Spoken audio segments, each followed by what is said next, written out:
Okay, let's see. Mm. Okay, Nate, we love Carlos King. Thank you, Nate, for having my back. I literally, you guys forget, I like run a company. I run a podcast company. I run a production company.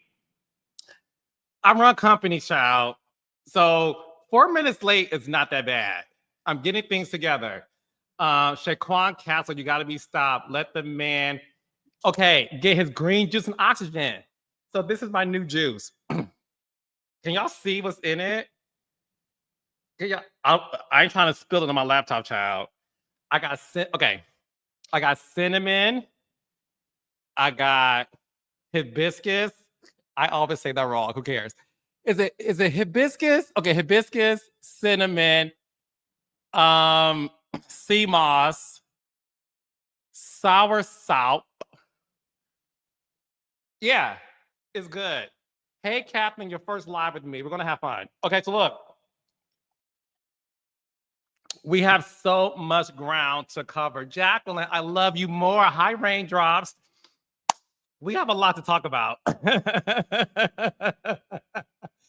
We have a lot to talk about. So we are going to get right into it. I do not want to keep you guys waiting. Okay.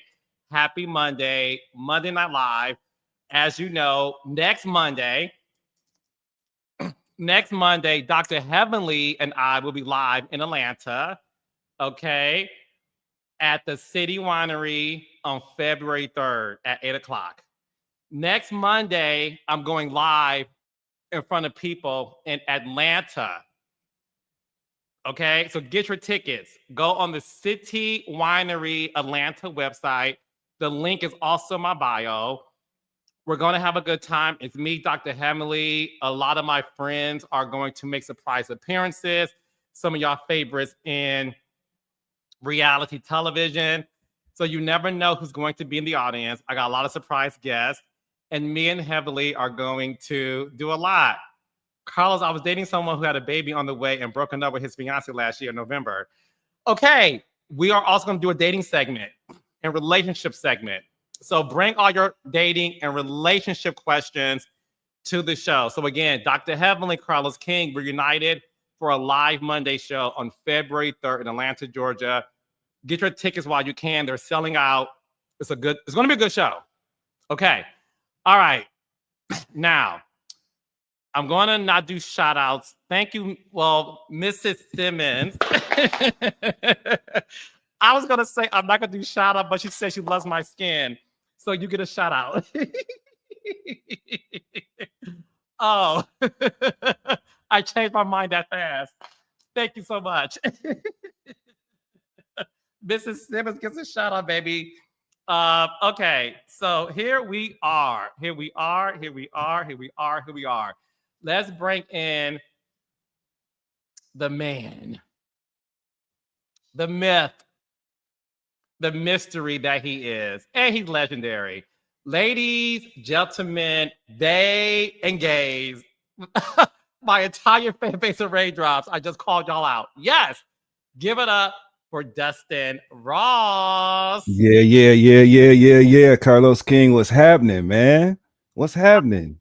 Happy New Year. I haven't seen you in the new year of 2025. So I how's your know talk? it's been too damn long. Like the old folks say, I need to put my eyes on you. Make sure you're doing all Oh, right. You know what I'm saying?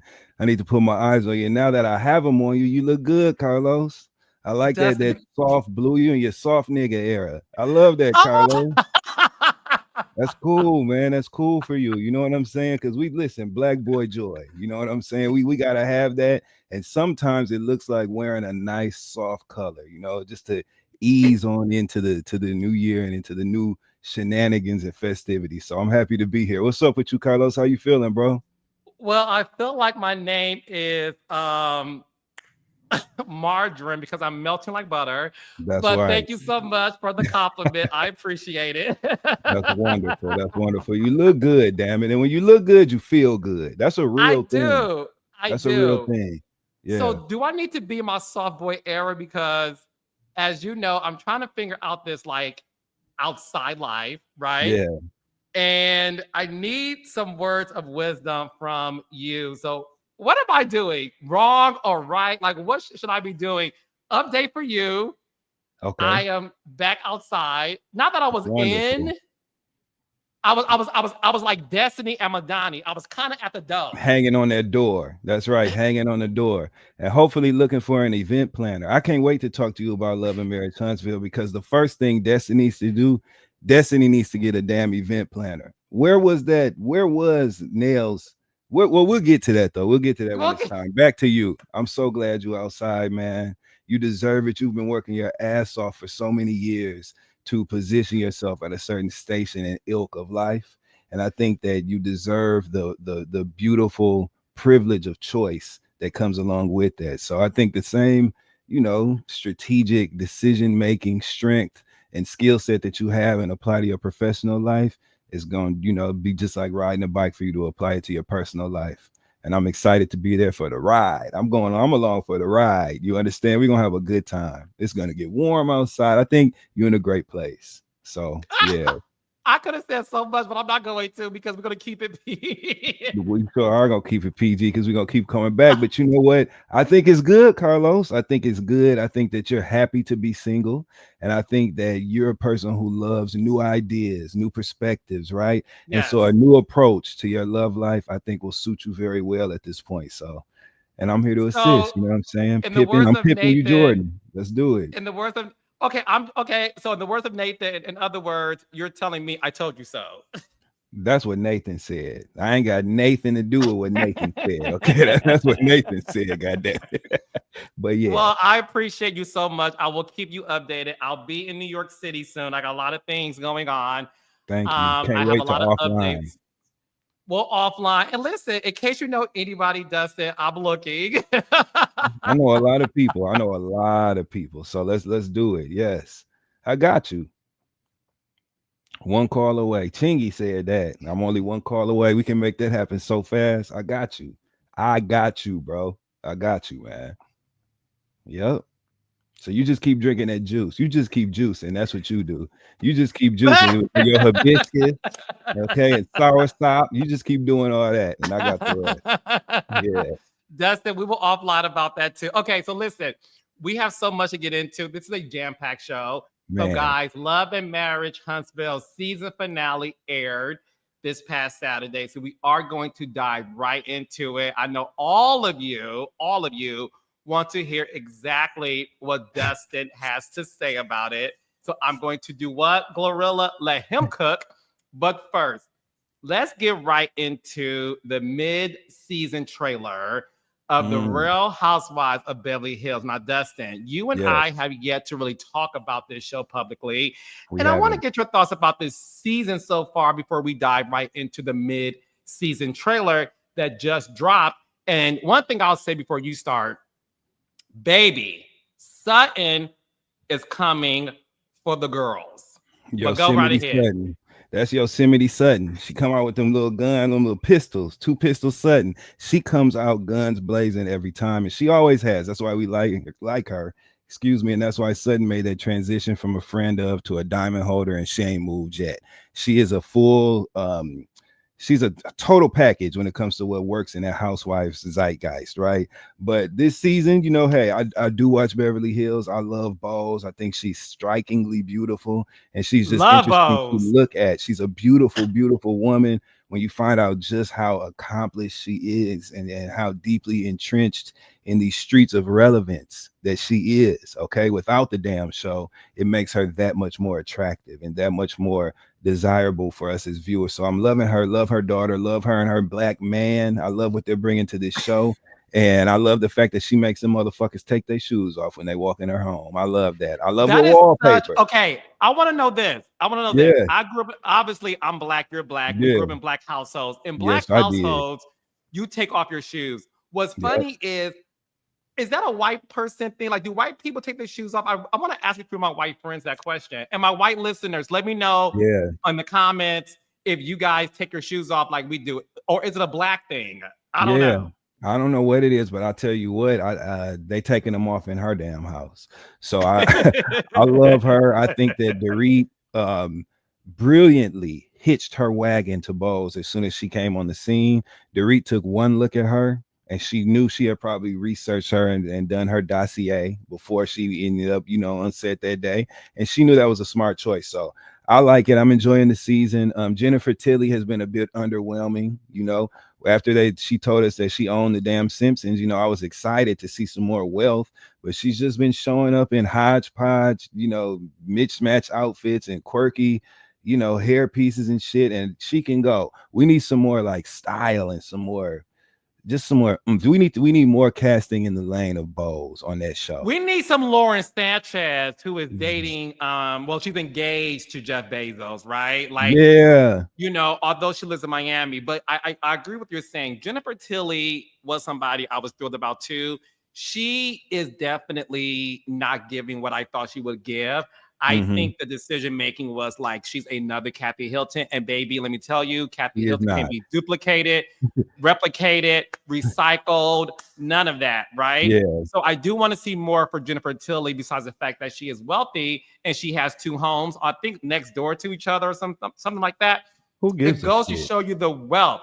But to your point, what we do give a shit about is we want to see the lifestyle. We want to see some great personal story, and we're not getting that. So I agree with you. Yeah, no thanks. I thought so as a very black person, I have a very soft spot in my heart for Garcelle Beauvais, aka Fancy. She just means a lot to us.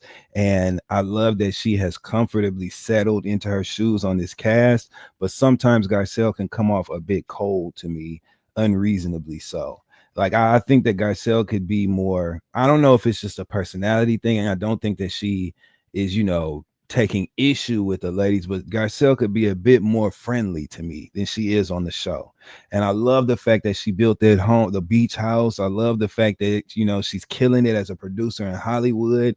I just would like to see her lighten up a little bit on this show. You know what I mean? I thought it was hilarious when she told Kyle, if you want to be a lesbian, just be a lesbian. I thought that was hilarious because Kyle didn't know what the hell to say when she said that. And as far as the mid-season trailer is concerned, it looked like more of the same. I'm excited to see them in St. Lucia.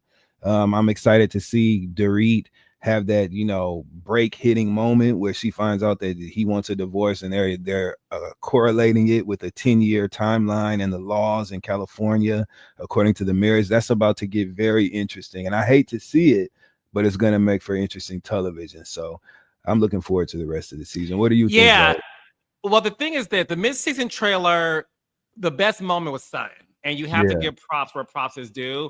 I want to go back to Dorit and PK2. Ladies and men, if you're listening to child, whoever, honey, my advice, and you ain't got to take it, don't ever get married in the state of California. If you have a lot of money, let's have a real conversation. If you have a lot of money, do not get married in the state of California, because the laws in California as relates to marriage, it leans more towards the person who may not have the most amount of money going into the marriage, right? And I'm not saying that people get married for reasons outside of money. What I will say to you is this, and you ain't got to believe me, and that's fine. Marriage is a business, okay? Absolutely. Marriage is the most important business of life. I have a show called Love and Marriage that we'll get into. Marriage is a business. Yes, love is great. And love is a number one word in the Bible that we all should sort of operate out of and use as a vessel for God's glory, right? So love is great. When it comes to the sanctity of marriage, though, it's a business. And when you are married to somebody in the state of California, and if you're married longer than 10 years, they're entitled to half. And not even like it's up for a debate. It's automatic at this point. Yeah. It's they are entitled to have your money. And listen, in some cases, a lot of people who come into the marriage not having as much as their wife or husband, some of them do a lot to make sure that their wife or husband has the ability to become the best CEO. But when you look at the basis of marriage, it is a business. And I'm sorry, a marriage certificate is a contract. A prenuptial is a contract. I don't have a desire to get married, but that's what I'm saying today at 2025, the year. All I will say to you is this, Dustin Ross. Yeah. Let's be clear. I could meet the love of my life. Yep. And I was once with the love of my life, right? And the one conversation he and I had, I'm gonna tell you some tea. And he and I were together for a long time. Very long time. Yes. When he met me, I was working in retail, Mm-hmm. and he had a 6-figure job. Let's have a real conversation for my peoples. The moment I started making money, and the finances shifted a bit, right? It shifted a bit. Dynamic. Okay, the dynamic shifted, and I'm gonna go talk about the finances of it. We'll do another episode about the dynamic of character. That's a whole nother conversation. I'm gonna tell y'all the truth about what happens when in a relationship, and the person who comes in as what Lalo calls the brokey. What happens when the brokey ends up being, but we'll talk about that later. Now let's stick to the topic at hand. Okay. I remember saying to him, if we ever got married, I would want you to sign a prenup. Okay. Did he contest that? Was he resistant? He looked at me, rolled his eyes, and said, I will never sign a prenup. And I said, but why not? It stuck with me. Yeah. Okay. Like glue on a loose leaf paper in 3rd grade. Elmer's. It stuck with me. Elmer's, honey. The kind you can't get off when it's on your skin. With the orange top. Yes. Yes. And your mama is mad at you when you go home because you look crazy and you look a little bit talking ashy. About wood glue. It stuck like that. Okay. But damn, that's one of those things that a person can say to you that it just gets ingrained into your memory because of the ramifications of it. That's the huge declaration to make. And it defies a lot of concerns and natural, questions that you may have. So I get it. I wouldn't forget that either. But I also ain't mad. I look, I see both sides. Say it. I see both sides. Dustin, let's have a conversation. You got you got to stand on it, and ultimately, Dustin, let's be real. Yeah. And this is to all the raindrops who want this to happen. Okay. Let's say you and I were in a relationship, and when I met you, I was working in retail on 5th Avenue in New York City. Okay. And I was making $8.50 an hour. And I was happy. And I was an intern. Hey, Nene at 11 Alive. I was an intern. I was an intern at BET. Right. And he was making 6 figures.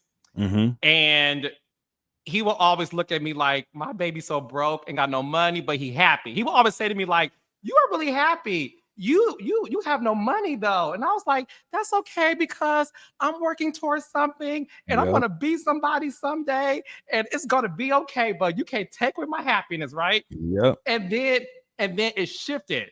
If that was you and I say to you 15 years into the relationship that, look, if we get married, I do want you to sign a prenup, but I will also make sure you're taken care of. What would you say? Well, first of all, I'm not going to be in a relationship with any sort of intention other than being secure and loving my partner. So the combination of those looks like a healthy negotiation process. I would definitely be open to it because I would have me some shit to protect too. So you know what I'm saying? If that's what makes us both feel comfortable and we're both in this for the right reasons, then let's click our bick. You know what I'm saying? I don't understand what the problem is.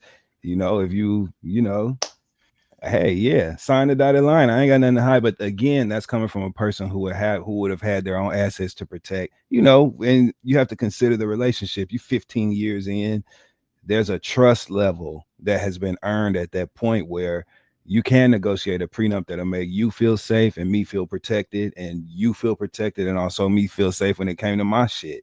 You know what I'm saying? So I think it's fair, and that's called being mature.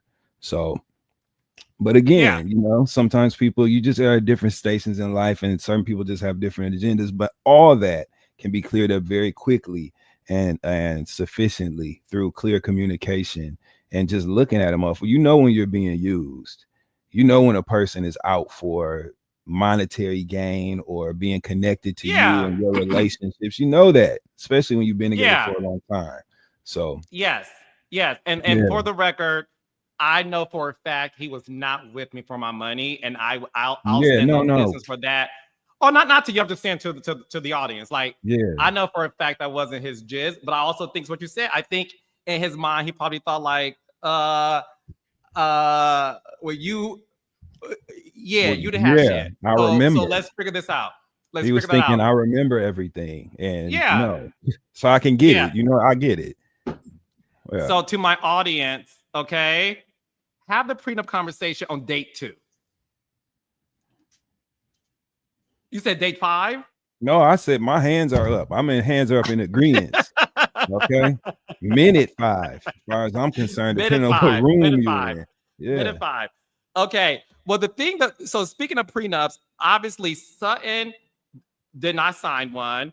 Sutton gets, and I'm only saying this because she said it, because I don't tell people's business. Sutton gets $350,000 a A month month. for the rest of her life. Okay. In the mid-season trailer, she did talk about the fact that somebody asked, I think it was Erica, do you think you're bigger than Dorit? And she said her wallet is. I got up. I was on my feet. Yup. Yup. Yup. Yes, Lord. For the rest of our days on the Real Housewives of Beverly Hills. That's what she hears.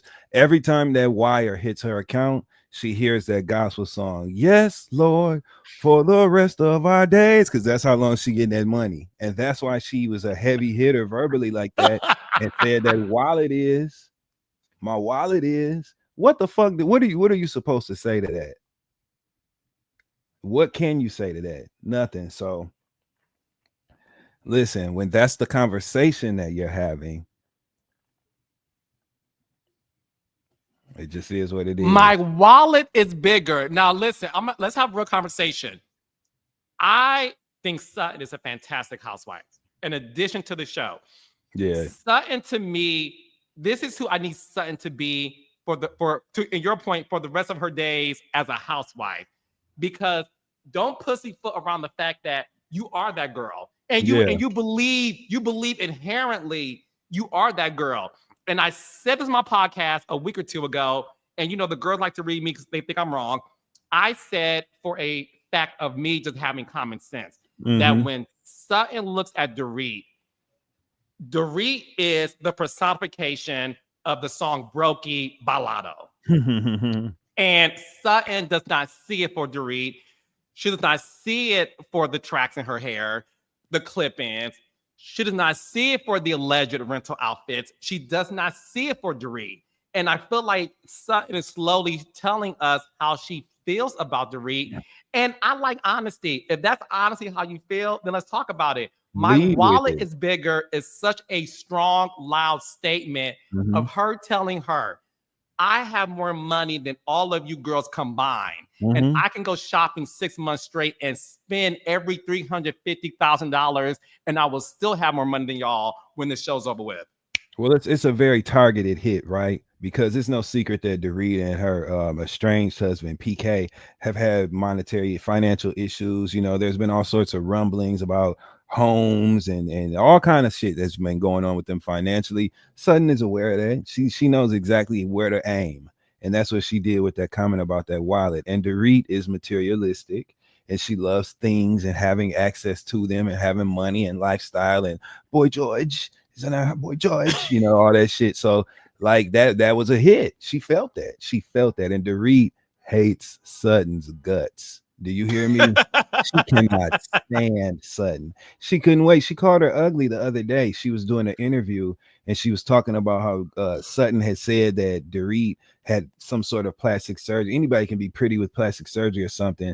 And Dorit was like, Mhm. and I thought to myself, well, why hasn't Sutton gotten it? I was like, yo, like you just literally called this woman unattractive. So like that, they don't like each other and they make for great sparring partners. So I wish they would just actually like go to a bar or a restaurant off camera and say, listen, I can't stand you, and I know you can't stand me. So let's just joust for the rest of our time on this show. You know what I'm saying? We understand what's going on. You know what I mean? Like, let's just live in the fullness of not being able to stand you because I can't stand you. I wish they would just do that because it makes for great TV. Because Kyle's not a fair partner for Dorit. Dorit been eating No, Kyle alive, mowing her down all season long, not mowing a her. lawnmower. I'm talking a riding lawnmower too, because she been backing up and driving it with one hand over Kyle all damn season. So she needs somebody that'll tell her my wallet is, and look her dead in the face with no veins popping. Okay, so I enjoyed it. Yeah. Okay, so last thing is I want to get into Mauricio apologizing to Kyle for Mm-hmm. hurting her. Mm-hmm. There's been rumors ever since I want to say season 2, perhaps, or 3, that Mauricio has allegedly cheated on Kyle. It's been a Yeah. topic of conversation on the show for many, many, many seasons. Kyle always denied it. Even this season, a few episodes ago, Sutton even told Kyle to her face. Again, I'm loving Sutton this season. Let's be very Yeah. clear. I love honesty and directness. She tells Kyle to her face, well, don't forget about the infidelity that you guys experienced. And Kyle was pretty much like, well, bitch, who told you that? Yeah. Like, I didn't tell you that. So when we see Mauricio apologize to Kyle for hurting her, do you think we are finally going to get any admission from Mauricio that he did step out on Kyle? I think we've already gotten that. Right? I think there have been enough conversations alluding to that between himself and Kyle on camera. I think there have been so many. We saw it was pictures of him and Anita, the singer. I love Anita's music, by the way, but they were all in Aspen dancing on tables and pouring champagne all over each other and shit. It's obvious. And let's not act like Kyle ain't been running around with her hand in the back of Morgan's jeans. You know how at the amusement park the couples have one hand in the other one's ass pocket on the jeans and they walk down the midway like that, use the other hand to get a funnel cake or something. That's what Morgan and Kyle been doing all this time. So I don't even think that it's an issue of the infidelity taking place. I just think it's a nice gentle moment where Mauricio is kind of taking one for the team and just showing some grace, you know what I mean, and apologizing just to like move things forward. But that's what they doing. That's what it is. Not a new way of singing Beyonce's Levi's jeans, Levi's child. jeans, baby. Yes. Okay. And I Post mean Malone is bye. Morgan. They kind of look alike, low key. So, listen, one thing that I want to make sure is that everyone knows that Kyle is my favorite housewife, and I love me some Kyle. I Yes. do think this dangling of the carrot of Morgan and the cheating allegations, it needs to be addressed head on, or I just don't know how my girl Kyle is going to fare moving on this season. Because one thing about the audience, and this is a real conversation, reality TV viewers, they want the truth. Yeah. And if they feel like as a reality star, you're not being authentic in your truth, you lost them. You lost them.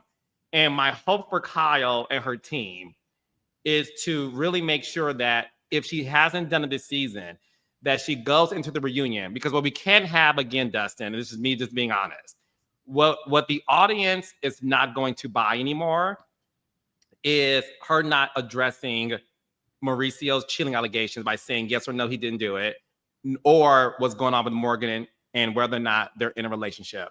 If Yeah. she goes to this upcoming reunion without answering those questions, I love Kyle. I'm just being honest, and this is me speaking as a producer. The audience is not going to mess with you. And once you lose as a reality star, once you lose the audience, it takes a lot of work to get them back. And I'm just concerned about what the conversations or lack thereof is going to be. Hopefully Kyle steps into it. We all pretty much know what's going on, right? And we're just waiting on her. Sexuality is a very, very broad and unique spectrum of stations to occupy. And I think that Kyle just needs to say, hey, I ate her out. just say it. You know what I mean? Or hey, yes, I was dating her. We're figuring it out. You know what I mean? And I don't know if I want to keep dating women, but yes, Morgan and I were together. That's called leadership. Kyle is the longest running housewife in Bravo right now. Nobody's been on their show longer than her. I think that she needs to kind of take ownership in that and run the damn show. You want to be Kyle First Chair Richards, you know what I'm saying? And run this shit, then run it. Stand in your shit, Kyle. And I think this reunion is a great time for her to do that and just make sure she's looking good when she does it. Like Cash Doll said, you better look good when you're doing it. So that's what I think. Yes. Yep. Shout out to Cash Doll, Detroit's You know, finest. the one and only. We love Cash Doll. Yes. But that's Yes, what I think. yes. She needs to just stand in it and be the anchor of her show, like she has professed herself to be. That's part of that package. So yeah. Yeah, no, I agree. I agree. All right. Shifting gears, I want to get into the Real Housewives of Potomac, and guys, stay tuned. We're going to talk about the Love and Marriage Huntsville season finale as We well. sure are. That's up next on the docket. So, I I already know this is a very unpopular opinion, and I'm fine with that. You're I entitled don't. to it. I'm entitled to it. Guys, I don't say things because y'all want me to. I don't say things that I don't agree with. I have an opinion. Sometimes it's popular, sometimes it isn't. And I already know before I open up my mouth that this is going to be a very unpopular opinion. I'm not biased. Okay. This is me as a viewer, and this is me as a producer. And I'm going to say this, and Dustin and I are going to talk about it. Okay. Yeah.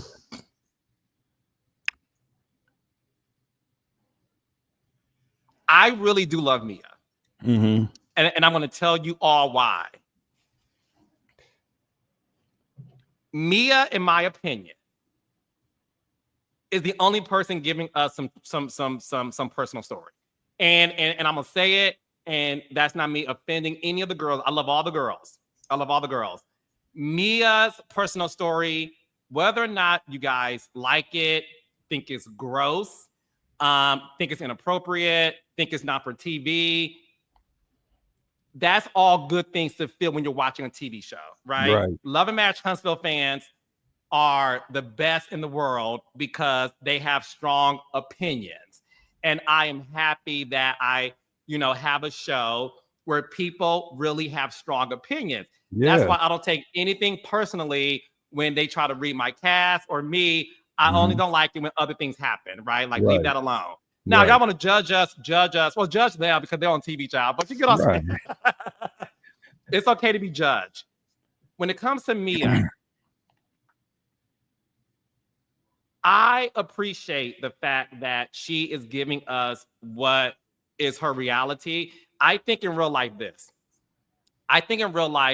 Mia is a mixed bag of tricks. And Mm-hmm. when I say that, what I mean is Mia in real life, if there was no cameras, I think Mia is somebody who lives in the moment and she says things in a moment and she gets what she says and she behaves accordingly, right? And I understand why the audience is having a hard time grasping to what's real or not. I did coin the phrase Mia be lying for a reason. So I'm telling you all, I get it. What Uh-huh. I'm saying though is she's a fascinating, polarizing character that I can't stop watching. And this is me just being completely honest. I don't know what this season would have been without Mia. She's the only thing worth talking about in terms of someone's isolated personal story. I don't know. So, with that being said, I'm enjoying Mia Mm-hmm. for those reasons alone. Do I agree with everything Mia says? No, I call her Mia be lying. Yeah. Mia be lying. But it's what makes her fascinating to watch because I don't ever know what I'm going to get. And I think that's why she's great for the show. Okay. So here's why she pisses me off. Right. Go ahead.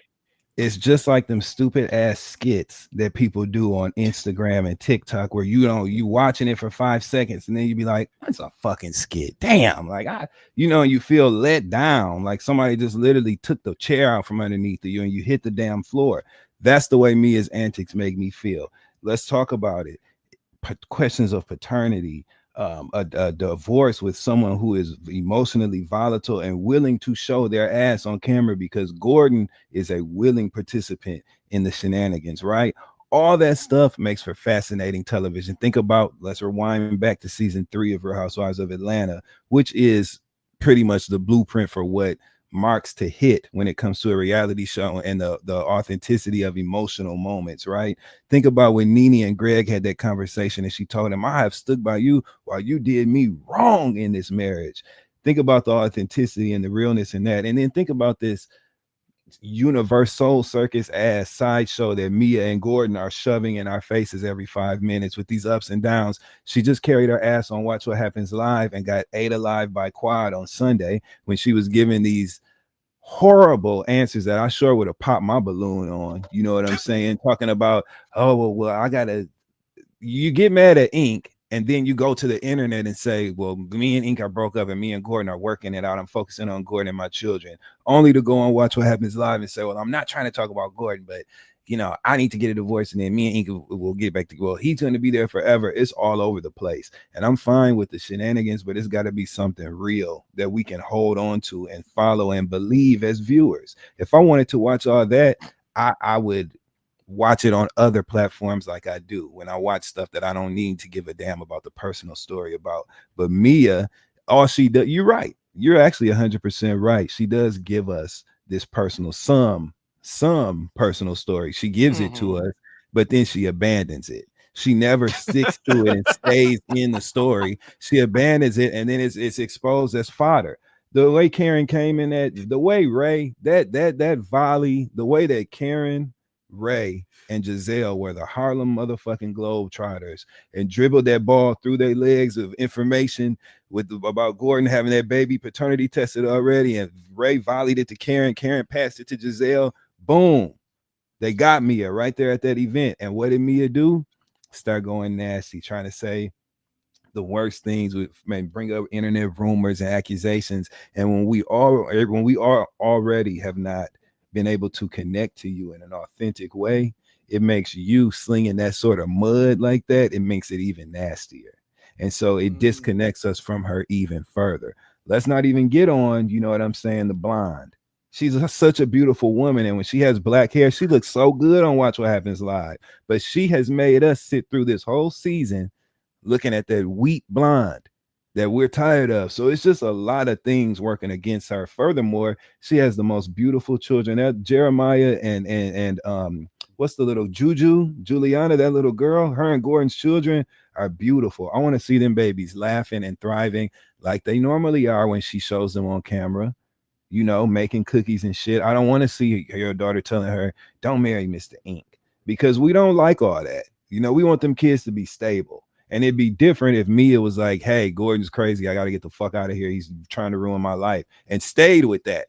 But you keep checking in, checking out, taking pictures by the pool, posting shit on Instagram, putting your elbow on Ink's shoulder. You doing all that stuff. Like we're tired of it. I know I am. I'm gonna speak for myself. I'm tired of it. So that's the disconnect for me when it comes to Mia. In addition to the way she did Wendy. Wendy wasn't necessarily my favorite, but I don't like how she did Wendy in season 7. Was that? That was season Mm-hmm. 7 Yep. when they got into it down at Bar One in Miami. Mia's done a lot, and she's always willing to be contrarian just for the sake of. And people like that get on my damn nerves. So that's where I'm at with the Mia thing. But is she a a formidable and willing participant on that cast? And do I recognize her value to the cast from a producer's lens? 100%. And I agree with you. You got to have something to play with. You know what I mean? But I just think sometimes she play a little too damn much. So What do you think Mia needs to do to win the audience? And listen, when I say this, I want to be very clear. I don't think any reality star should try to be something they're not to win the audience, because the audience, they're very smart. and they could spot a fake. They could spot somebody who's acting on camera. They're very smart. So I'm not saying what she should do in terms of like performing wise, but what should she do in terms of the audience trusting that what she's giving us is palpable as truth? Because and again, I think the advantage, right? So I want to also say this. I think the advantage that I have too is the fact that I was able to sit in front of her and talk to her. Yeah. You know what I'm saying? So when you can feel it. Yeah, I could feel it. When she came in like a stallion. She came in with a two-piece leopard outfit, and she had the blonde hair, and she had, these high heels, and she was lost. She was a damsel in distress. And I remember thinking to myself, this is really who you are. And then when we sat down and she talked to me about her background, her childhood, I was like, I get you. And then when I said, Mia, but you be lying. I called you Mia, be lying. She said, no, it's Mia don't be remembering. Mia be forgetting. And guess what and that was? Like, a lie. That was a lie. So that's my thing with her, right? Let me tell you something. All Mia has to do, Carlos King, okay? You ask what Mia needs to do, I'm going to tell you what Mia needs to do.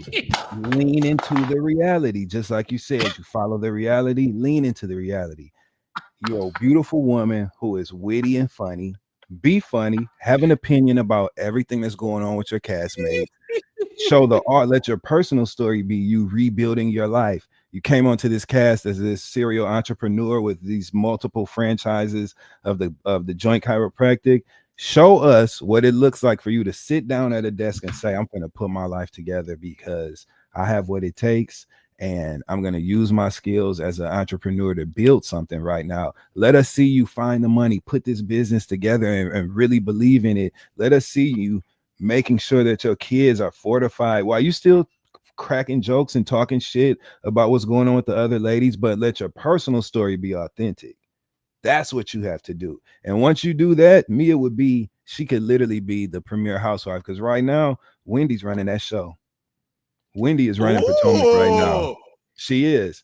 Karen's seat is really not up for grabs, but Karen did herself a terrible disservice by distancing herself from what she knew we were going to see when that body cam footage came out.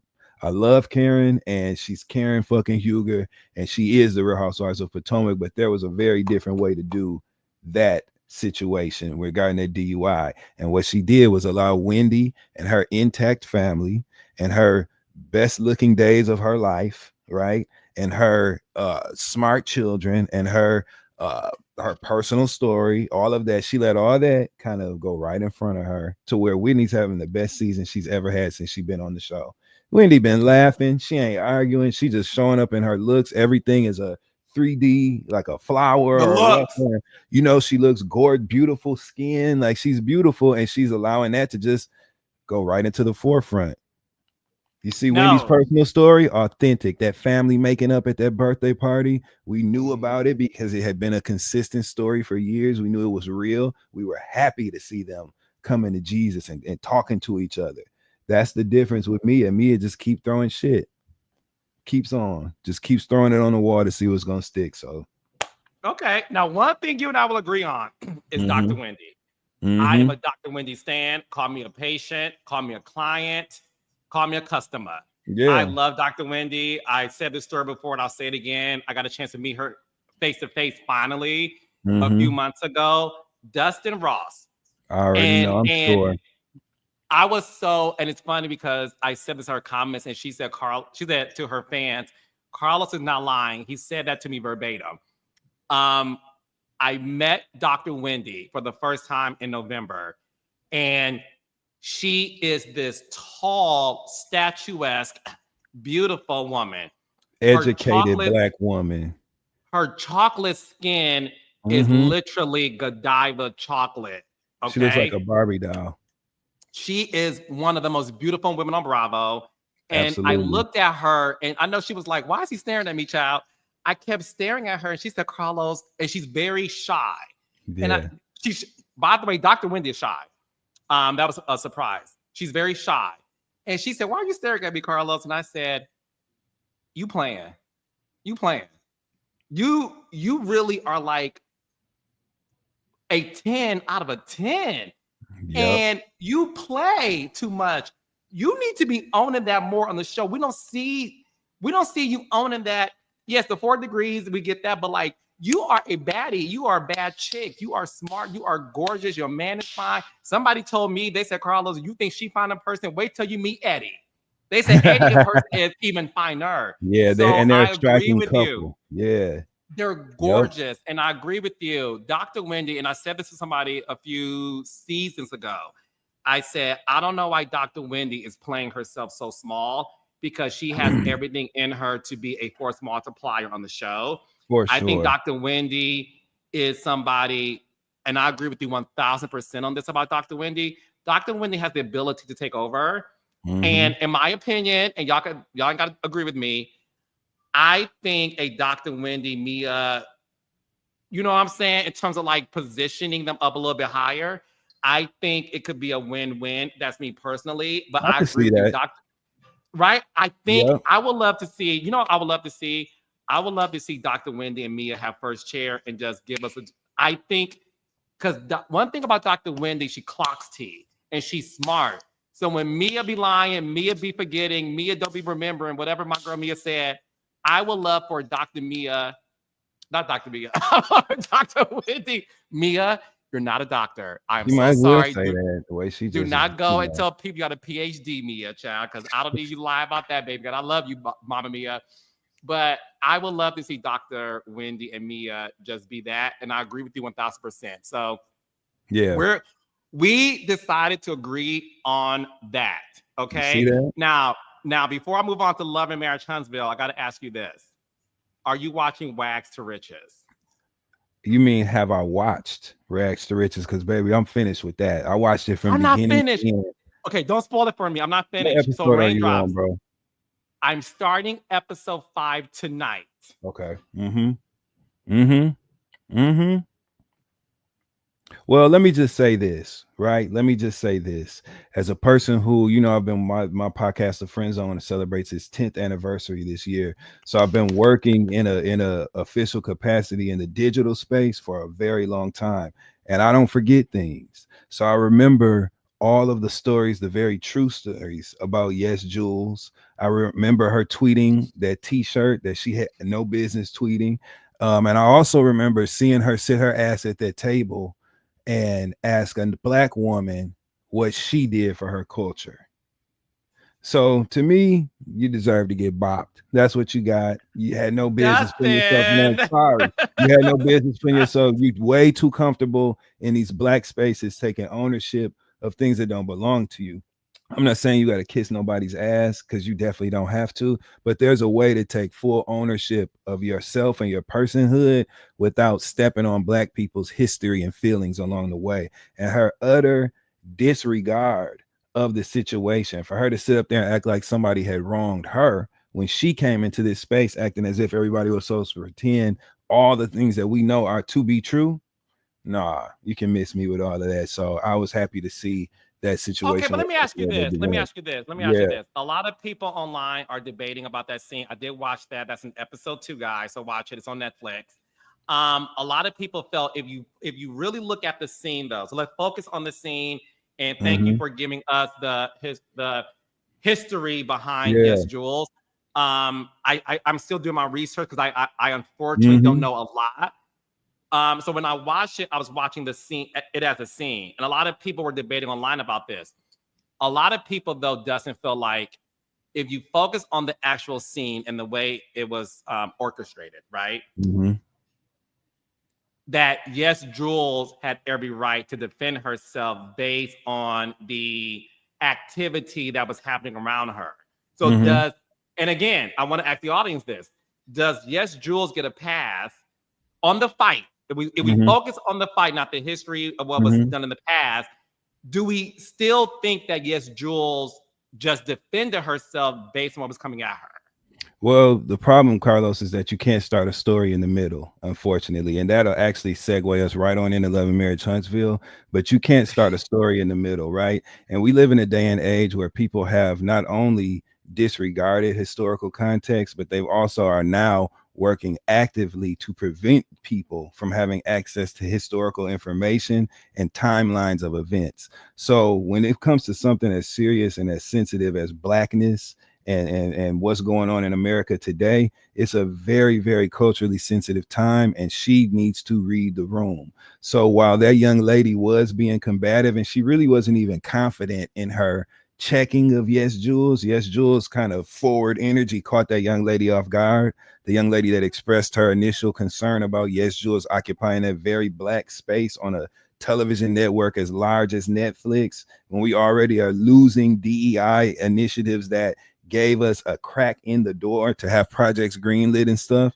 We letting this white girl come in here and exist because we're having conversations about her being blatantly anti-black. Nah, you know what I'm saying? I think there was a different way to have the conversation that could have given her general basic respect that everyone is due, right? There's a way to approach that subject, but to me, she had no business gloating in her culture vulture hood on this show. And I think that it being addressed was the right thing to do. Now, was it right the way the young lady addressed it? No, I would have taken a different approach. And I'm sure a lot of other people feel the same way. So that's that. But, you know, I think that, again, you can't start a story in this middle, especially when we're talking about something as serious as somebody poaching blackness in a way that they would be so they would have the unmitigated gall to post a picture of a t-shirt that says niggas be lying as a white woman and say, so is it okay for me to wear this to the festival tomorrow? That's a little bit brazen. You know what I'm saying? Showing up to this show with braids and shit. I get it. And there that's a bigger, much more contextually rich and layered conversation, but she was wrong. So what are your thoughts on Sharelle? Sharelle Rosado, formerly of Selling Tampa. She is the ex-fiance of Chad Ochocinco. She is getting red for Phil on all platforms on social media for being a mean girl. I'll say this much. I didn't know Sharelle had that in her. Sharelle's spicy commentary did surprise me. I'm not gonna hold y'all. It surprised me. I gagged because I didn't see that side of Sharelle on Selling Tampa. Selling Tampa, Sharelle gave me, you know, boss chick. Definitely like, you know, let's all rally the troops. Now, granted, in Sharelle's defense, that's her. Those are her employees. So obviously, as a boss, you're very different than in a friend group outside of work. So let's have that disclaimer. So I is what you said. The audience can only see what you're giving us. So that was my determination, my predetermination, excuse me, of Sharelle. Sharelle, as who's a Libra woman, Libra women, you know, they know how to read and, you know, I was floored when I saw that Sharelle had it in her. And a lot of people are, Carlos said in the interview that Sharelle was so sweet. She was to me. I can't tell people how they are outside of me, child. To me, she's sweet, a sweetie pea. But I see on the show that a lot of people, even on the show, calling her mean girl. Do you think Sharelle is a mean girl?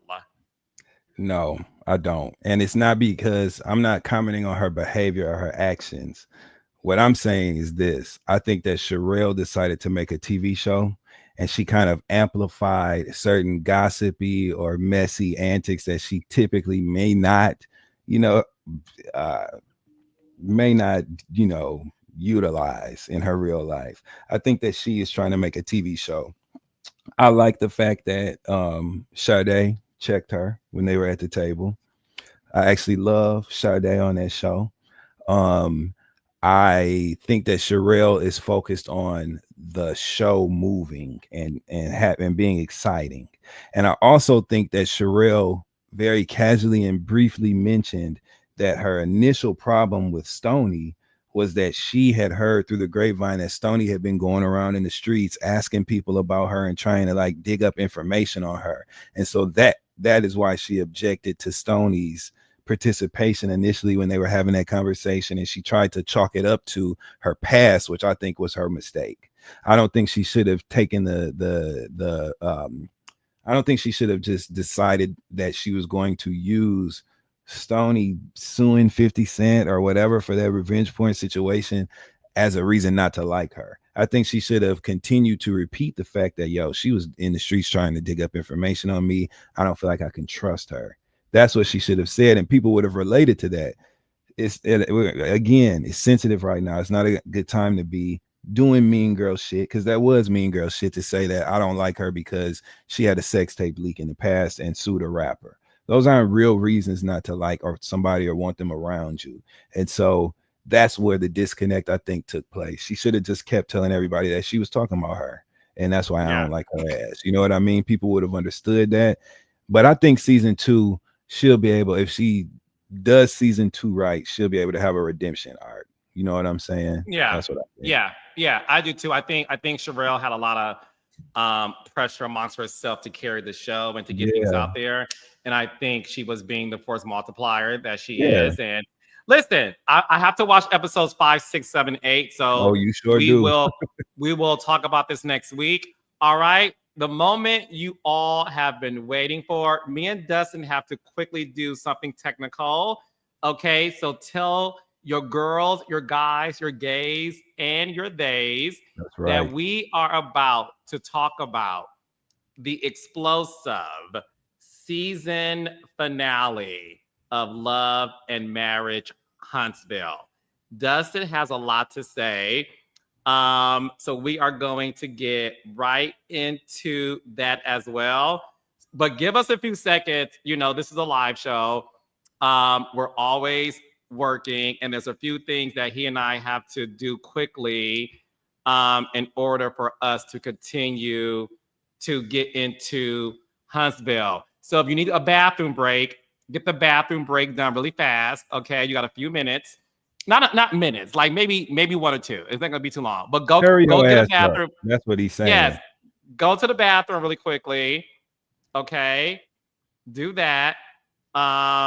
Because we are going to dive into that explosive season finale where, you know, listen, not every episode my Twitter goes crazy.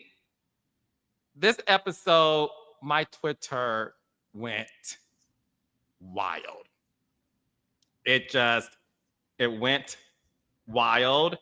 And I couldn't wait to talk to you all about this, especially Dustin, because we have to get into exactly what happened when it comes to everything that we saw.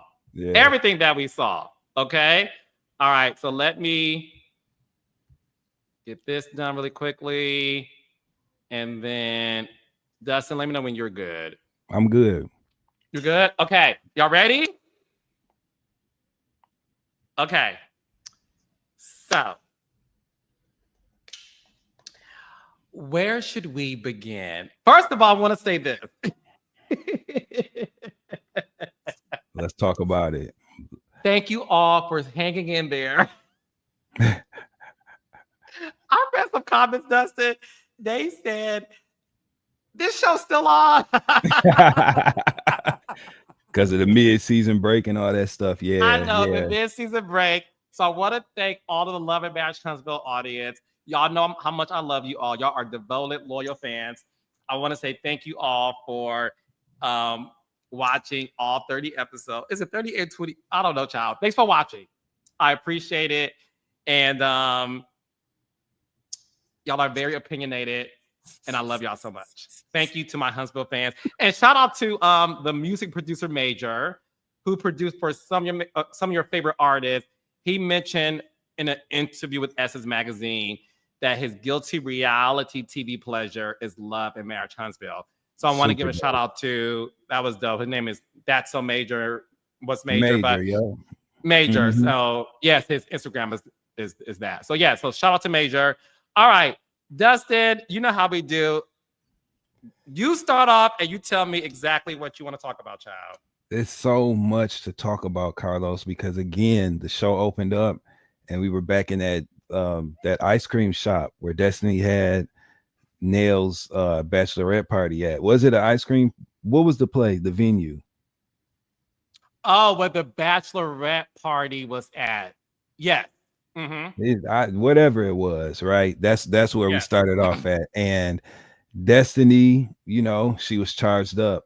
I think that whatever Sonny said online about Destiny's paternity questions or posting that Maury Povich meme was just the license that Destiny needed to, write something up, rehearse her lines 1,000 times, and come on into that scene because she was ready for Sonny when Sonny arrived. You think Destiny rehearsed her lines? Oh yeah, yeah. Especially when they remember after her and Sonny had the disagreement and she walked out in the parking lot and what did she say to Letitia? I meant that dog walk. I meant it. Or whatever she did, and she got in Letitia's face and said that, and then they looked at each other for about 5 seconds and went, they busted out laughing. So that's how I knew. I'm like, you ain't that mad. You know what I'm saying? But she had reason to be. But that was interesting. I think that the Tricia versus Melody situation, though, for me, was a little bit more potent, right? Because Tricia came in on hots. And I think that what happened was Tricia thought about the first conversation that her and Melody had when they sat down and Melody was asking her very clear and direct questions about her history with Martell. And I think that Tricia was sitting at home and she thought about it. And, Melody, she told me up. And I think that she thought about that. And after talking to Kimmy and Letitia, when they were kind of looking at her like, she told you up. I think that is what made her come in on hots like that.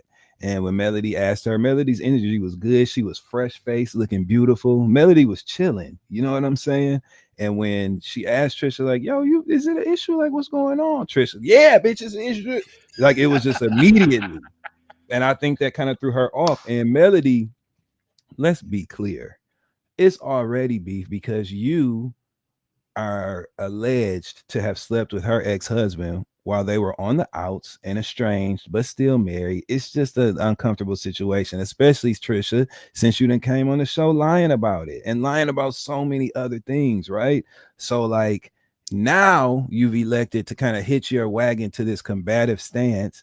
Tricia's a person that she's shown a pattern when she's in like arguments and combative dialogue. She just sticks to the repetitive responses that are petty and triggering, right? So like if you're having a heated conversation with her, like Ken was at the end of the episode, and he said, actually, you're the problem. She'll say, no, you're the problem.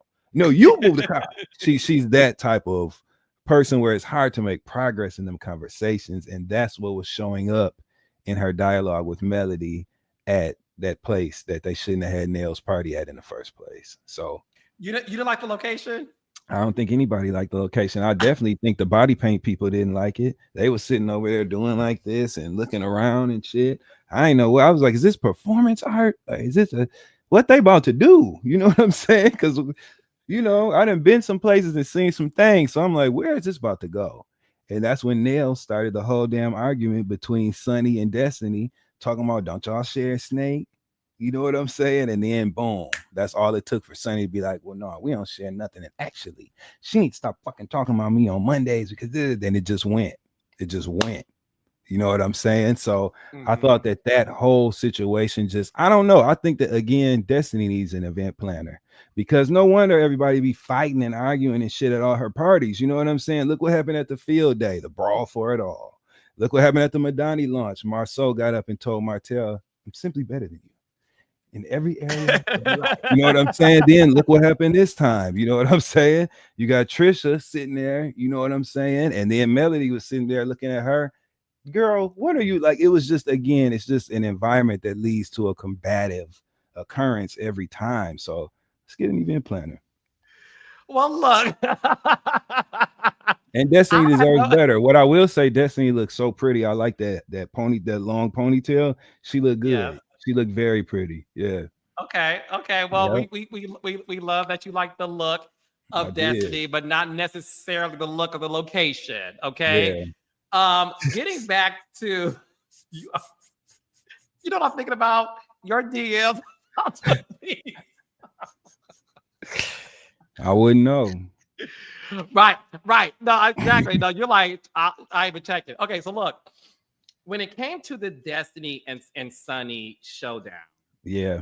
okay, What were your thoughts on the fact that it appeared that these two women obviously have an issue based on what we all know that occurred, right? And then, Right. we talk about it more at the reunion. That part one is not next, this coming Saturday. Do you think there's a world where Destiny and Sunny can finally move on from this? Or do you think as long as Sunny is married to Moses, they will never see eye to eye with this? What do you think it'll take for them to see eye to eye? Or is that never going to happen? It's a tricky situation because while it would take Destiny just releasing her anger connected to the situation, she got every right to feel like Sunny, played in her face a little bit. You know what I mean? And so everybody's just gonna have to be mature and agree to disagree and just let it go in order to move forward. But they'll never be able to be friends when you feel like a person betrayed you in that way. You know what I'm saying? It's not gonna ever be um a clean slate, so to speak. But I think that they can both be mature, be around each other if they need to, and keep it moving, and give a little funny, snarky commentary in the confessionals along the way. It can be cool, but they'll never be friends. And Sunny told you herself, Destiny ain't her friend. Sunny never felt like Destiny was her friend. Destiny felt like Sunny was her friend. And that's what the problem is. So yeah, they can definitely move forward and be cordial with one another. Yep.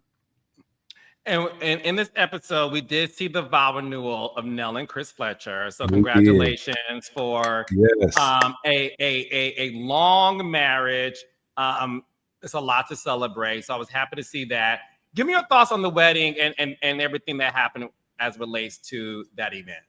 So many thoughts. So first of all, I did not realize how much Lance, Nell and Chris Fletcher's oldest son that is dating Destiny, when he arrived in the glam room while Nell was getting her hair done and he went down to hug his mama and their faces were next to each other, I was like, y'all are literally twins. I did not realize how much they looked alike.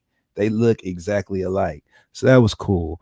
I thought that the niece Kiki and their daughter had me rolling in the glam room when they said, now Destiny did eat her up. She did eat her up. She did eat Sunny up. That was funny. A real moment to me, I'm gonna tell you some of the realest shit that was on that show this week. When Nell's ankle was messed up and we saw that she had that gold toenail polish on, and you could tell it was like a good 4 or 5 coats. You know what I'm saying? She had went back over that gold.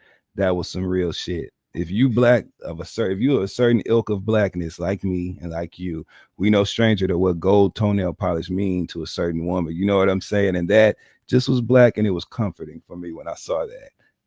I also thought that there's no way to say it other than to just say it, right? Melody was minding her motherfucking business at that vow renewal. She smiled, said hello, and people, and kept it moving. And Martell sat across that aisle and made the most absurd declarations that I had ever heard in my life, considering what's going on. Again, you can never start a story in the middle. So Martell's sitting there and saying, Melody had to get past, get beyond the past, and so we can move forward. For him saying that in that confessional, no, she cannot. You saying I feel like I got to give it 5 years to make sure that's really over with before, because I think about my kids, man, nigga. What? This is why people have a hard time with accepting Martell as a person with something to say, because every time he says something, it's ridiculous in that way. Yes, you can't punish a person forever for something, for the same thing, right? And double jeopardy is a real thing. But him sitting in that chair saying that, another thing I want to say, nobody believes that when the cameras are off, Melody is being nice and engaging with Martell in they having friendly banter. She can't stand you, bro, because of what you've done and said and the depths and the lengths that you've gone to when it's come to trying to defame her, trying to avoid and evade responsibility and accountability and the breakdown of your marriage and your family unit. Like, there's so much that has happened involving the cast members and opening up the floor. for opinions on personal matters. I was so happy to see in the reunion preview that Martell addressed something that, or Marceau, excuse me, directly addressed, you know, a video going around that has long been discussed. It's time to see some accountability for that. So there's been so much that has happened that things just get to a point where all you can do is just sit on the other side of the aisle sometimes. And that scene was just very, very telling for me. You know what I'm saying? I thought that Destiny, I thought that the Destiny and Lance interaction was cute. I thought that him, you know, taking a little bit of umbrage with her making a flirty comment and his mama bringing it back to him. I thought all of that was like, it kind of lightened things up a little bit. You know what I mean? At the right time. But I thought the vow renewal was beautiful. I love seeing Black families sustain and maintain, especially on television. And we should have a season finale that celebrates a Black couple being together for 30 damn years. I thought that was great to showcase. So yeah. Yeah, no, listen, it was great to showcase and use. So the beauty of the finale and the beauty of the vow renewal, it was sort of like using it as a metaphor to show that, you know, love in the background in the midst of really seeing where each of our couples are in their current state, or That's good and just, producing. yeah, it was a great backdrop. So I hope the audience caught that. It was sort of like the it was sort of like transitioning into new beginnings for everybody, right? And it was the first time, obviously, you've seen all the cast members in the same room together. Yeah. And it was an opportunity to really showcase the love that Chris and Nell have, and to celebrate their marriage and to celebrate where they are in their current marriage, but to also celebrate where each individual is at in their current space, right? Right. And that was the beauty of me of using the vow renewal as a way to really, what to say, I'm a millimeter Mars soldier and an Espo. I don't know if Espo is a fan, baby. Y'all are wild. So for me, Yeah. I really did enjoy that too. One of the things that really made people take notice, Mm-hmm. we have to get into the Tricia and Ken of it all. Listen, we sure do have to get into it. So let's get into Tricia and Ken of it all. Okay, so I want to start by saying this, and I'm gonna have Dustin cook. Let's talk about Tricia and Ken. Okay, let's talk about that. And I can't wait for you guys to see the reunion. It's a 3-part reunion, and we talk about everything. Okay, so watch 3-part reunion. Okay, so Tricia and Ken. Remember how I was talking about Mia? Come on, because I know where you're going with this, Carlos. Okay. Remember how I was talking about Mia, and Mia fascinates me. Yes. Whether you like Mia or not, whatever, Mia's fascinating. I find Tricia and Ken to be fascinating to watch because, you know, there's something always interesting about first season cast members. They just and I want to know if you agree or disagree with me. It's very raw. It's the emotions are raw. The conversations feel raw. It's very, very, very raw. And I watched that Tricia and Ken scene a dozen times, right? Because everyone knows that, you know, my major was journalism. Hey, Portia. But my minor was psychology. So I'm really big on human behavior. Absolutely. Hence the job that I do. And the scene, and this is the thing, Ken and Tricia and Marquez storyline, and I'm gonna get into the scene. That those three really brought something to the show this season. And again, whether you like them or not, that's for y'all to judge. And one thing Dustin has said that I believe is the best comment in the world. He said, Carlos, the comment section is for people to talk to each other like on a playground. So my thing is they have provided so much conversation for this audience. And I have seen that in droves, right?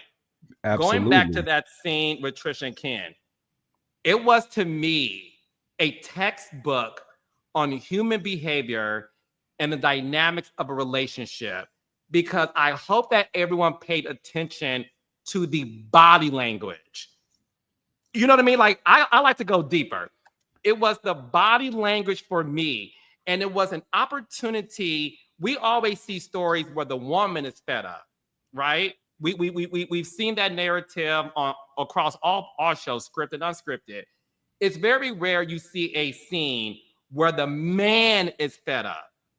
And you have Ken, who's this big guy with a heart of gold. And Ken is a softie internally, but externally, listen, I think he should be on WWE. Like, you know what I'm saying? Like, yeah. Ken needs to be on WWE. I had no idea that Ken had that level of expression in him. And I'm gonna let you talk about the scene. I'm gonna tell you my favorite part of the scene. Mm-hmm.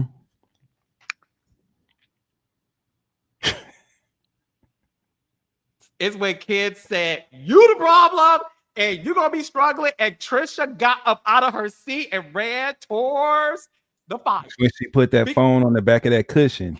Let me tell you something. Because I agree. It was the human behavior. Tricia was like, "You ain't gonna say much now," and Becky ran for die. Saw it. You saw her thoughts taking place in real time. You saw it. Yes.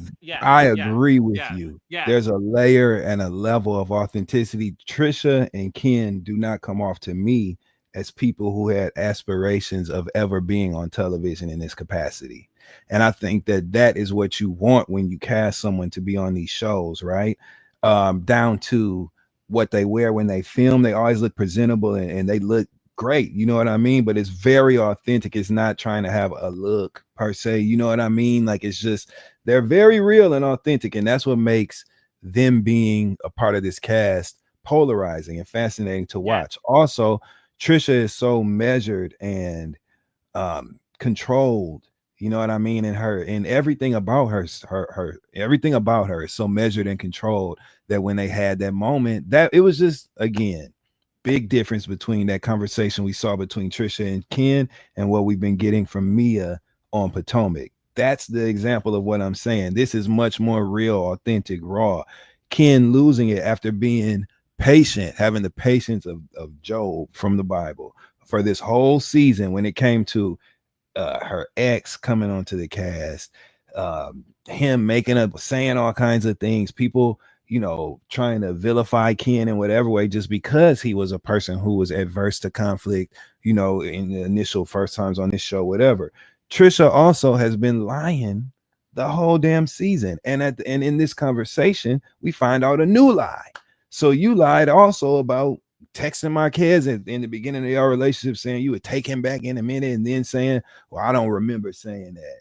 And I also didn't mean it like that. We find that out in this conversation. So it just seemed to me like Ken was at his wit's end. And I think that he had done a great job of controlling himself. Even in that argument, I don't recall him calling her out her name. You know what I mean? He still, although he was upset and he was on 100, I didn't hear him calling her any names, any vulgar names. You know what I mean? I think that there was a way. It just was real to me. It just was real. And him saying to her, you know, you struggling, tell your kids. It was in the moment. Her going to that door, let's wrap this up. Nope. And he was like, I don't pay for all this stuff. Nope, you don't. Let's wrap. My brother fixed my check. Nope, let's wrap it up. All of that. It was just real.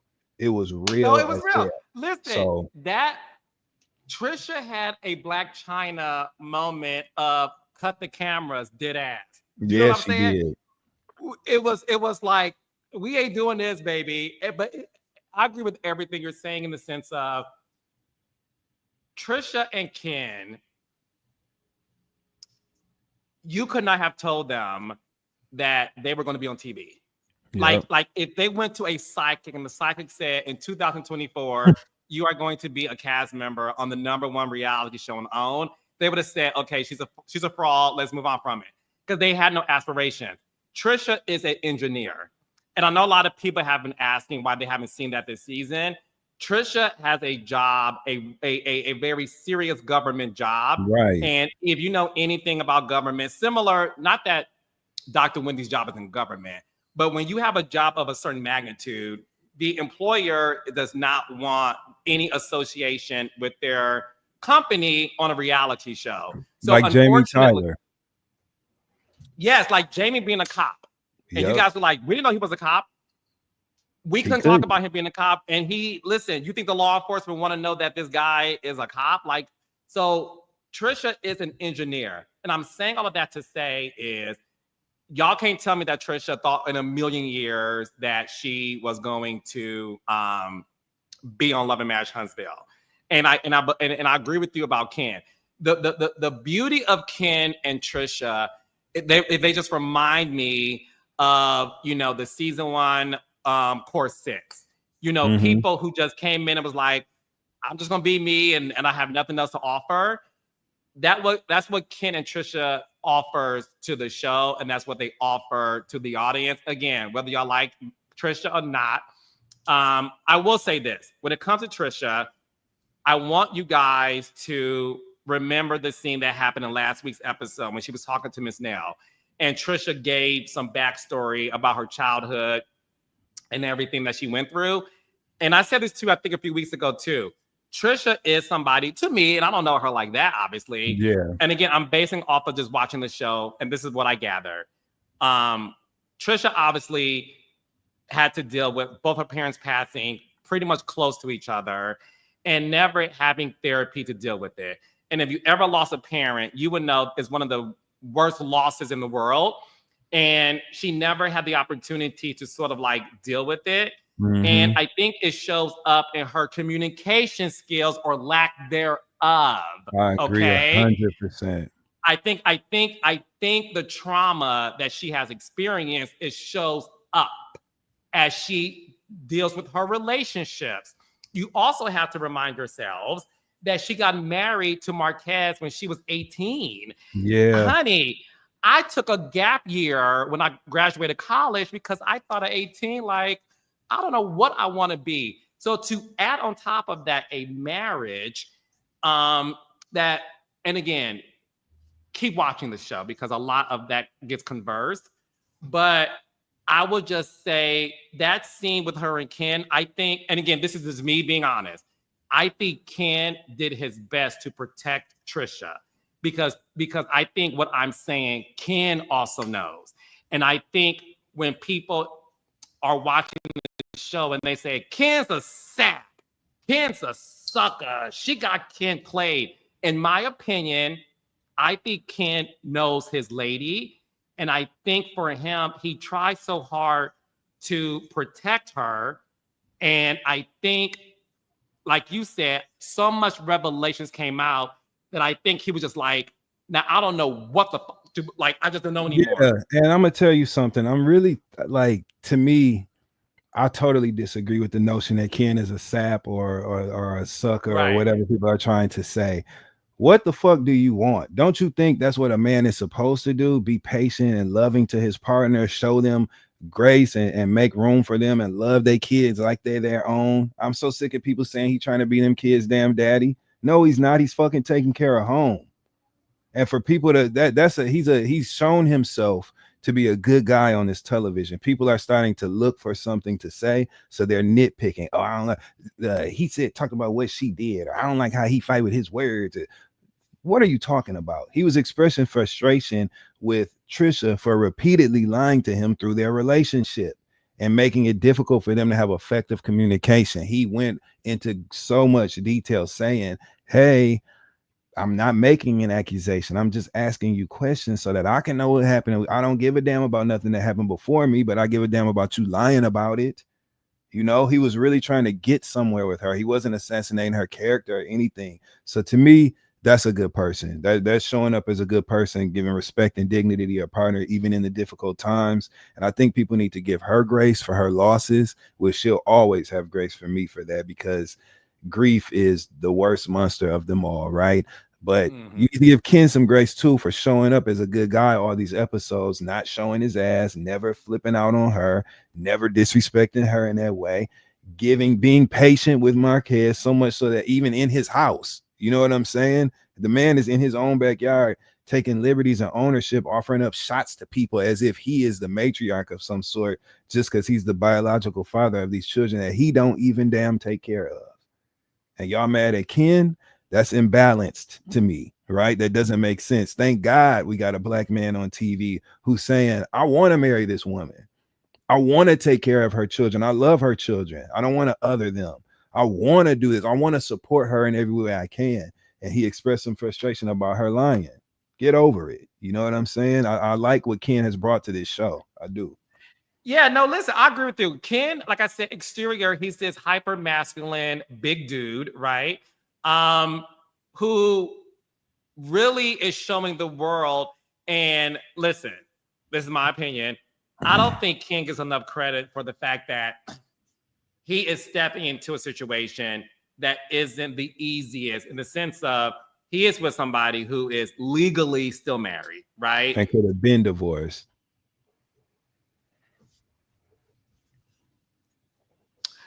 He is with. Let's talk about it, man. You could have been divorced, this dude. Well, stay tuned for the reunion. Okay, fine. Thank you. No, go ahead. Go ahead, Dustin. I'm just saying, like, at a certain point, like, and I think, again, shout out to them, because these are very personal things, right? You know, deaths, divorces, all this shit. So they're very brave for sharing these stories on the TV, you know? I just think once you decide to do that, you have to stick to it. You have to commit to stand in and all that. Imagine how different this season would have been if we started off with that scene of Martell walking in and Tricia being like, so you gonna act like you don't know me? And then Tricia finding her way, telling Kimmy and them, or whoever she's connected to, connect me with Melody. I want to talk to her, because I don't want it to get back to her that I slept with her husband, or I was trying to come between their marriage. I want to have a sit down with her. Imagine if we then got a sit down between the two of them where she's like, yo, he came in the room trying to lie and act like we didn't know each other. We definitely linked up. Yes, we had sex, if that's what happened, which is what everybody thinks happened. Yes, we had sex. I didn't know nothing about you, and I just want to give you that option. It would have been a great moment. But we didn't get that, because Tricia sat there and smiled and then lied at the gym to Stormy and them. There's opportunities there. You know what I mean? For this thing to have gone differently. So that's all. No, those are great points. And that gets brought up at the reunion too. But those are some great points as well. Wait. And Tricia does answer as to why she didn't do what Dustin suggested. Not obviously verbatim, but right. Along but those lines too. Yeah. So you guys got to watch reunion to get that. When it comes to Ken, circling back to that, what really made the argument skyrocket was Martell. I think Tricia said Martell lives rent-free in the house, right? And that's what really made Ken explode, because I think Ken felt like, I have protected you, even from you not telling me about whatever happened between you and Martell. And again, we talked about at the reunion. And I think Ken's frustrations was the embarrassment of it all, because what you guys don't know about that scene, and I have an exclusive for y'all. Come on. Okay. So because this show shoots kind of all year round, child, the episodes were airing when that scene was shot. The episodes were airing. And oftentimes, right? Yes. Because we film pretty much, it's like Christmas all year round for Huntsville.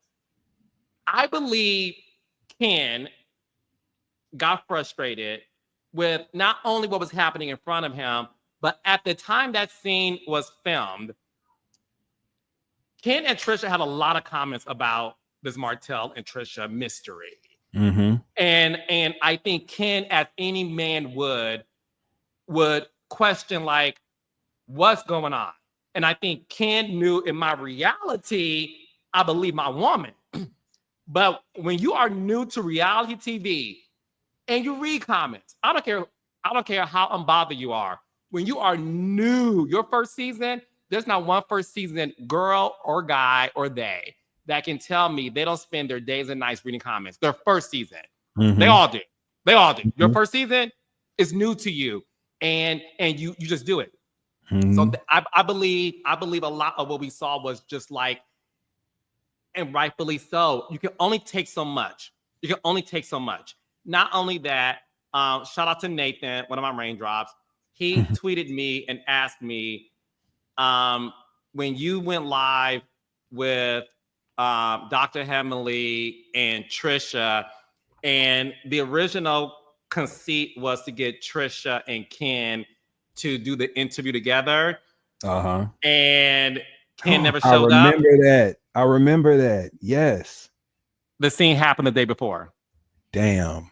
Well, so there you go. For everybody who was questioning the authenticity of that scene, there's your answer, right? It happened the day before. So I didn't know that he wasn't showing up. I know that he did leave the house, child.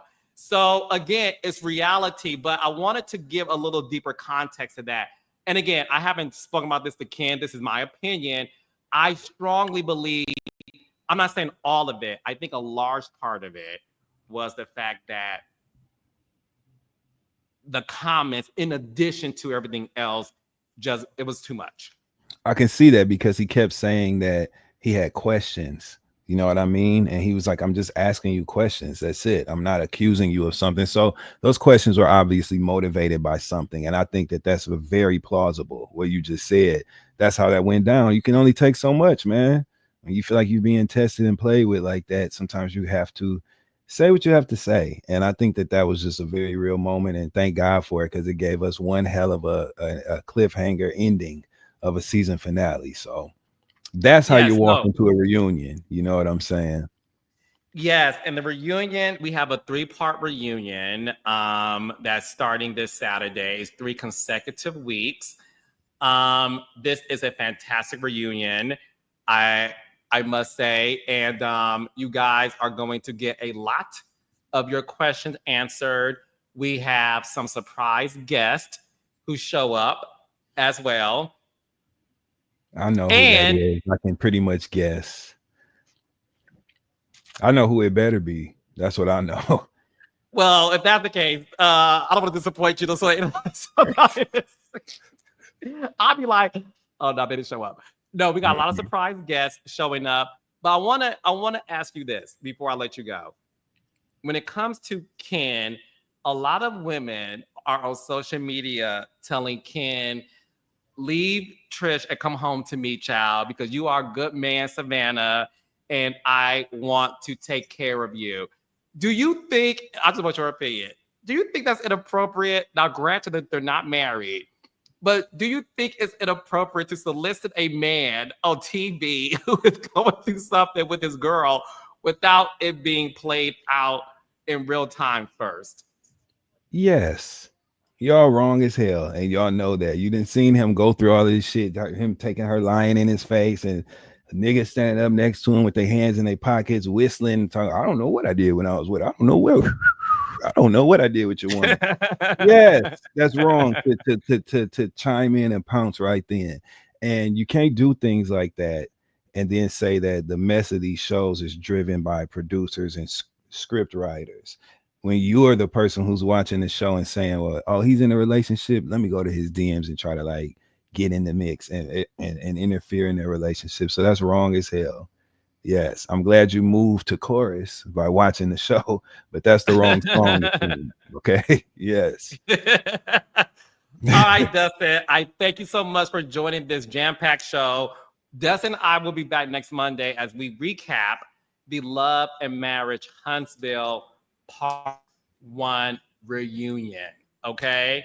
And then I have 2 questions. I did not mean to interrupt either. I'm so sorry. You have every right to interrupt. Go right ahead. One about the reunion. Okay. And I'm just going to ask, right? Okay.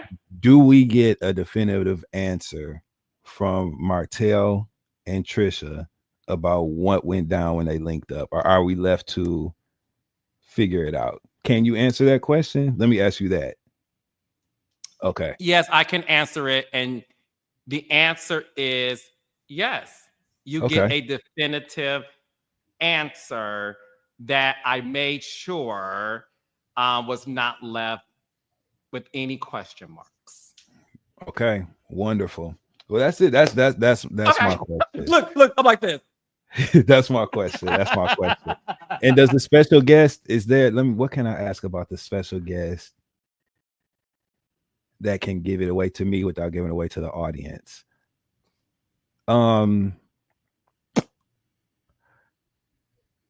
Is the second letter of their name a vowel?